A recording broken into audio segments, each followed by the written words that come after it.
তো বন্ধুরা, যে ডিপ ফ্রিজটা তোমরা দেখতে পাচ্ছ এটা বডি লিকেজ হয়ে গেছে। তো বডিটা তো খোলা সম্ভব না।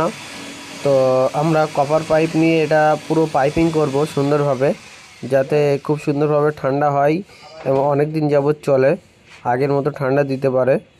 তো চলো আমরা কাজ শুরু করব। ভিতরে আমরা লাইন টেনে নিয়েছি কীভাবে করব। তো চলো কাজ শুরু করা যাক। কাজ চলছে, দেখতে পাচ্ছ।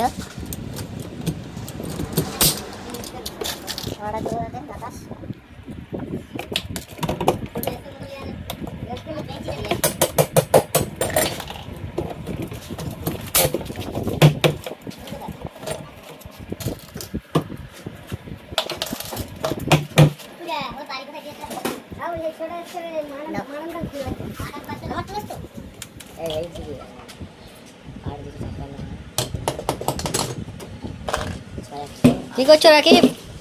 কি হচ্ছে এটা? পাইপটাকে চেপে বসানো হচ্ছে। ঠিক করেছো তো?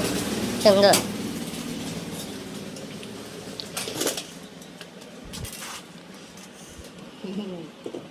একটা মিস্ত্রি, এটা সিঙ্গেল ডোর ফ্রিজ। এই ফ্রিজের দরজাটা নষ্ট হয়ে গেছিলো, দরজাটা লাগছিল না, দরজার জায়গাটা নষ্ট হয়ে গেলো। হাত ছাড়াও দেখি, ফটো করতে পারো।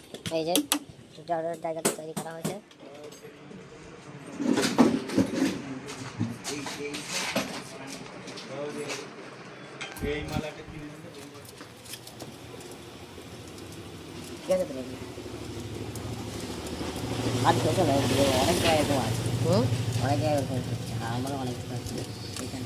পাইপের সাথে একটু ভালো করে চিপকে দাও, নাহলে ফেটে যাবে। তো বন্ধুরা দেখো, আমরা কাজটা কমপ্লিট করে ফেলেছি। খুব সুন্দর ঠান্ডা হচ্ছে। তো এবার থেকে ডিপ ফ্রিজ খারাপ হয়ে গেলে, বডি লিক হয়ে গেলে ফেলে দেওয়ার নয়, গ্যাস দেওয়া হয়ে গেছে। এবং ঠান্ডা দেখো 8 মিনিট মতো চালিয়েছি, -2। তো কারোর যদি এরকম প্রবলেম থাকে আমাদের সাথে যোগাযোগ করো, আমরা অবশ্যই ঠিক করি।